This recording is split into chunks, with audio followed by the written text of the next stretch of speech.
Hey everyone, here for the Halloween special for sure. And as you can hear in the background, we have a special guest. We'll actually have a couple. Um, as with all of the Halloween spooky critters, with all of the Halloween spooky critters, they all end up getting associated, usually because of some sort of misunderstanding or because they're just out at night, so we can't really understand them too well. And what creatures are better associated with other ones than we've covered than a couple different types of birds. And joining us today, we have a crow, and we have an owl. So with us today, we have Devin from Nature's Educators here in Southern Colorado, and let's take it away. Let's see what these animals are truly like, not just witches' familiars and Harry Potter's buddy. Yeah. So my name is Devin. I'm the founder of Nature's Educators. We're a 501c3 nonprofit organization licensed under the U.S. Fish and Wildlife Service. And this is Quill. Quill, we don't know exactly how old he is. Our guess is between 5 and 7 years. This bird was relinquished to our organization. Someone had been keeping him as a pet. Here in Colorado, we cannot keep native corvids, so jays, magpies, ravens, crows, for education. So Nature's Educators does have a special exemption for our exotic corvids, like Quill, who is an African pied crow. So this bird was, as far as we have decided, based on his band, he's going to talk the entire time. He doesn't like, he can see himself on the camera, and I think he thinks it's another crow, so he's a little like, what are you doing here in my house? He's kind of irritated right now. But this bird was actually captured in Africa and brought over here to the United States to be sold as a pet, which is something that we don't support. And so we have been working very hard with him to get him comfortable and calm around people, because he is not a captive bred bird. Crows are highly intelligent. All the corvids are, again, jays, magpies, ravens, and crows. And so this bird looks very similar to the raven that we would see here in Colorado, in the United States. He's got this really big beak, and he has feathers that hang over his beak that kind of look like feathers. Where if you see our crows here, they tend to have a more straight, real pointed beak, and it's usually naked on the top. And this bird's a pretty big size. You can see him next to me here. He's pretty big. He weighs about 550 grams. So you guys can do the math on that and find something that weighs about 550 to 600 grams. He can imitate sounds. There's a misconception that you have to, which I think is absolutely horrendous, split a bird's tongue, a corvid's tongue, in order to allow them to talk. And that is horrendous, horrible wives' tale. There is no need for that. There would be no need. I don't understand the biological significance of that either. So these guys can imitate sounds. Quill does say hello, and he has been trained around my macaws, so can also make macaw sounds. And now my macaws can all make crow sounds. So yeah, very interesting. But these birds are an omnivore. They'll eat grains, they'll eat fruits, vegetables, and meats. They will still kill small animals as well. Other birds, insects, rodents like mice, rats, voles, moles, as well as reptiles and amphibians. But he'll eat a French fry. He loves Cheerios. So that's always very delicious. Everybody needs a baggie of Cheerios, right? Exactly. You got to take Cheerios around like you got a toddler. When he goes on trips, he gets Cheerios and peanuts. He loves peanuts also. So those are lots of fun. And corvids are interesting. Along with being highly intelligent birds, they also are one of only a few birds that has the ability to move their eyeballs. Most birds cannot move their eyes. And so you notice, especially with our next guest, that they have to turn their head very far. But crows and ravens can actually move their eyes just like mammals can. So pretty neat adaptation for these guys. They don't have to have as great of head movements as some of our other friends. Probably has something to do with their success in being so adaptable in so many different environments. Could be. Yeah, could be. Maybe. And these guys love to have fun. You'll see them. There's some cool videos online of these guys finding like trash can lids and things to sled, and they like to play in the Yeah. snow. They'll look at themselves in reflections, and that's why you might be able to see his head. The feathers are getting really tall and then really flat. Those are called his hackles. So he's standing his hackles up because he sees that there's another crow in here, and he's like, what is going on here? And then when he gets his treat, he's like, oh, everything's great. And his hackles go away. So you see that, the difference. So right now he's like head to smooth. And then when he sees himself again, he'll be like, oh, wait a minute. Who's this other crow here? I don't understand. See that? They're starting to go, Yeah. who is that friend? We don't know. So would a lot of his behavior, being an African, would a lot of the similar behavior be seen in a lot of our native Oh, yeah. crows and ravens? Yep, Very, definitely. very, very similar. Very similar. And that's why we like to be able to take this guy out to teach, because we can't use native corvids here in Colorado. And so this still gives the opportunity for people to see a corvid and to be able to learn about these guys and have a greater respect for them. A lot of times these birds are kind of dismissed as gross and dirty, and that's definitely not the case. These birds are highly, highly, highly intelligent and very clean birds. Yeah, unfortunately, I think that's just one of those stigmas that's stuck to a lot of animals. Unfortunately, it's maybe that it's that adaptability and that kind of mimicry that we see in intelligence, that maybe that's why they ended up being associated with witches, or with, you know, just kind of spooky in general. That and them just unfortunately being black colored, because if it's black, it's bad, I guess. If it's that for cats, snakes, birds, whatever it is. Spiders, yeah. Yeah. So yeah. Did you have any questions about this guy? I don't think so. That's really cool. It's really they're such an underrated bird species. Like, I know that macaws and parrots, they get a lot of, you know, the kind of notoriety when it comes to intelligence and personality and things like that. But definitely the corvids, they have a lot of it, and I think they're very underrated for both, you know, kind of even people who are more familiar with animals, as well as kind of the common public. But it's really cool to be able to sit there and see this really interesting little animal. Yeah. And this guy's fun too. He's we give him different puzzles and things every day, you know, like those dog puzzles where the dogs have to move and slide Right. things around. And he can figure those out in like 8 seconds and get all the treats out. And he has them all memorized now. So we have to do them on different days, because otherwise he knows, like, oh, Wednesday is that blue spinning toy. So we have to switch it up quite a bit to keep him entertained. So that's that, you know, that enrichment that they really need. Otherwise they'll get bored, and will they become kind of almost self-destructive like parrots and macaws can? Yeah, these guys will self-mutilate also.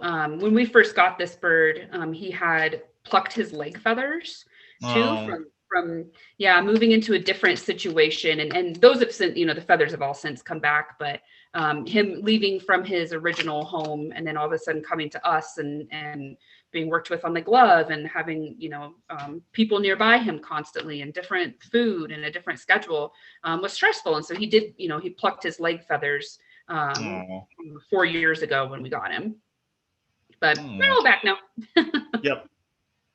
Adaptable, but still can be pretty stressful. But I'm glad that to see he's doing really well, and hopefully still able to reach a few people even with how things are going right now. Yes, he has done a few virtual programs, although he does this every time. He's like, guys, there's another course. I don't like this. Good boy. Obviously, you know, the crows, they're really more the traditional bird associated with the holiday. But let's be honest, over the last decade or so, and even more so, thank you, J.K. Rowling, for bringing these more to light, although it's not necessarily the best, but still we can appreciate it more for sure. And that is owls. So who do we have here? Who do we have here? This is Achilles. Wink. I like that. This is Achilles. He is a great horned owl. So this is one of the largest owl species that we have here in North America. Beat out, of course, by the snowy owl and the great gray owl here. And so, as you can see, he has a very flexible neck. It's like, Yep, I'm not he's going to. just yeah, that's one way. I don't think that's your I don't know if that's your best side, buddy. I know. Come on, Achilles. Hey, yeah, there we go. There he is. Well, We're he's not. all It's okay. entertaining, like We'll be lots okay. of sounds. Um, So we'll just talk about his neck first. Owls can actually turn their head about 270 degrees, and they have the ability to do that thanks to having 14 neck vertebrae, which is double the amount of what we have. We have 7. And so owls can turn their head really far for multiple reasons, but of course, 2 major reasons that helps them for hunting. You kind of notice when you look at owls that they have this flat face that kind of looks like a satellite dish.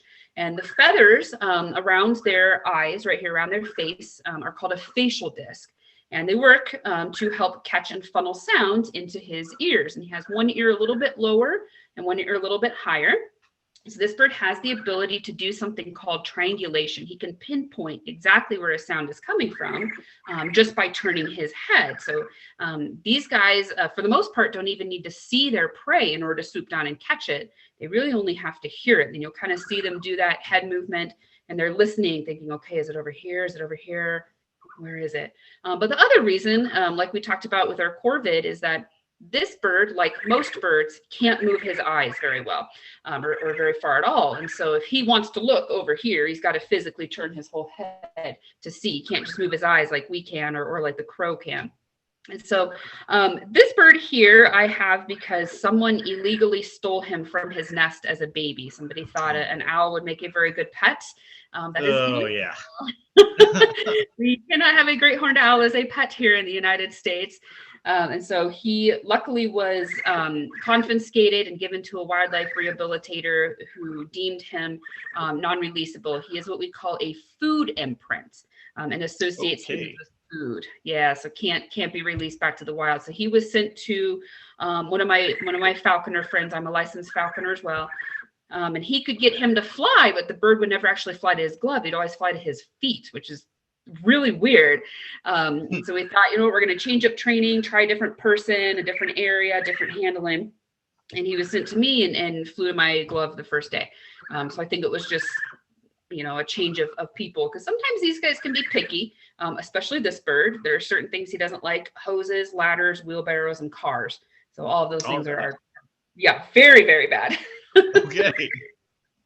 But you'll notice that this bird's got huge eyeballs, much larger than the corvid.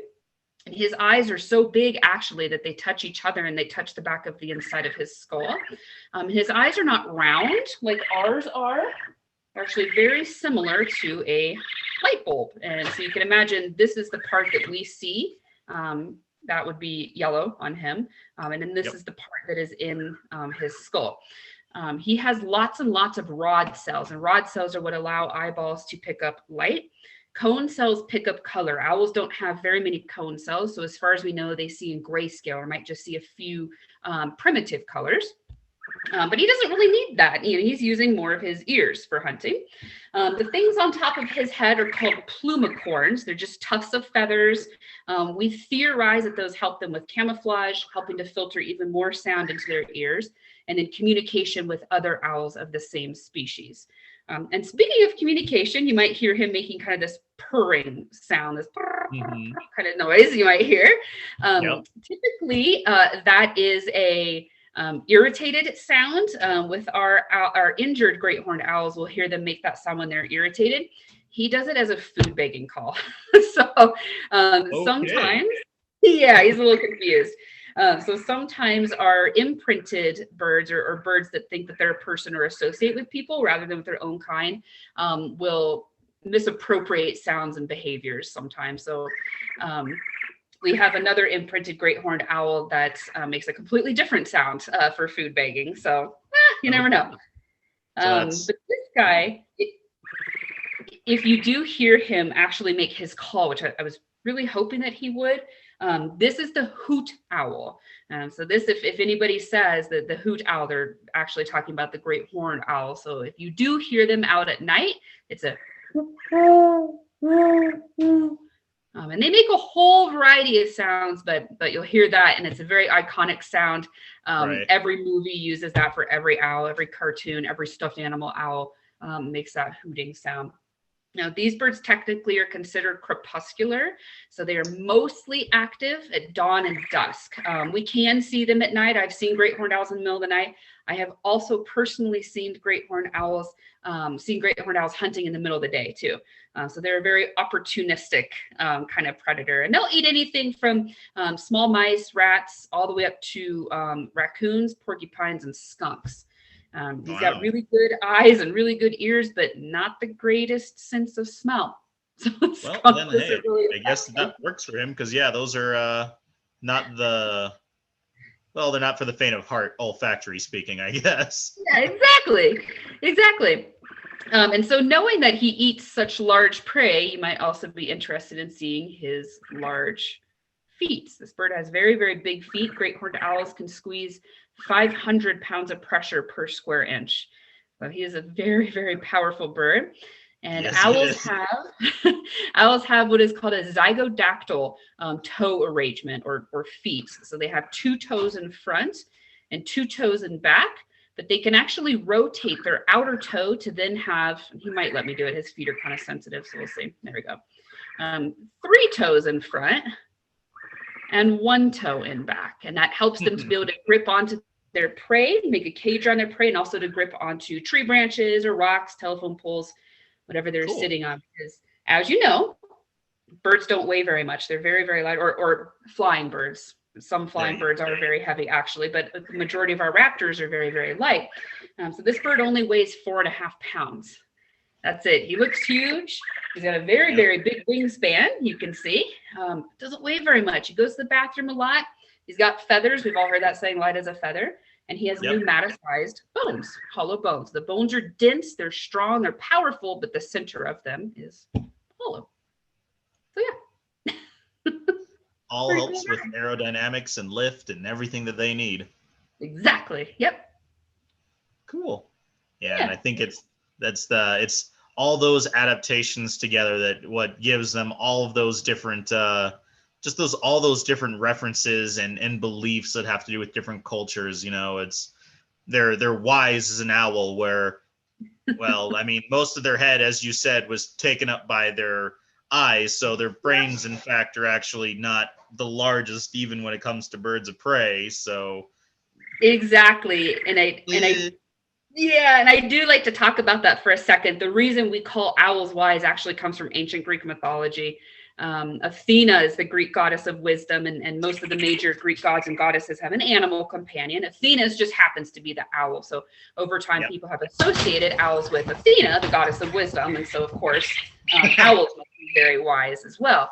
But in reality, he's what we call a primitive predator. So he is highly intelligent, just in a different way. So we can't compare him to a corvid because it's a completely different lifestyle, completely different hunting, and completely different way of surviving. I think that's the distinction that kind of gets lost a little bit. It's not so much, I guess, critical thinking skills is a closer way that we could probably compare it, that some of the more intelligent animals, raccoons, porpoises, even bears, but then other intelligent animals, big cats, even crocodiles, even some species of snake, and a lot of the birds of prey. It's what the size of the brain and what's dedicated is different in the two. Exactly. So it's just exactly. It's really cool. So I really want to thank you for doing this and bringing out these awesome little guys. Maybe in the future we can do a full big long video that's a little bit longer, where we can talk more about your amazing outreach program and everything that you do about that. So hopefully you guys enjoyed this video. It was really cool to learn. I still love talking to other animal people, because even though I know that you all sit here and listen to me ramble for 15-20 minutes a couple times a week, I don't know everything. I still learn new things. It was really cool to hear someone else use the word crepuscular, because people think I make it up every single time I use it. If you guys are interested in doing some online videos or something like that, check these guys out. It's Nature's Educators, correct? Yep. Yep, and I will throw their links down below in the description of this video, and I'll tag it at all the different places. I have to throw this out on social media all over the place. So thank you again so much, Devin. I really appreciate it. It was great to do this.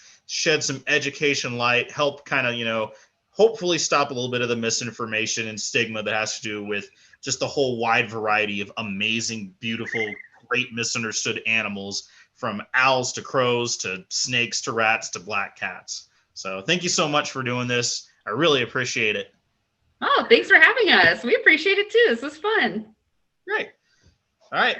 I'll check you all next time. Take care. Really thank you again. And I hope you all have a really great afternoon, night, whenever you're watching this.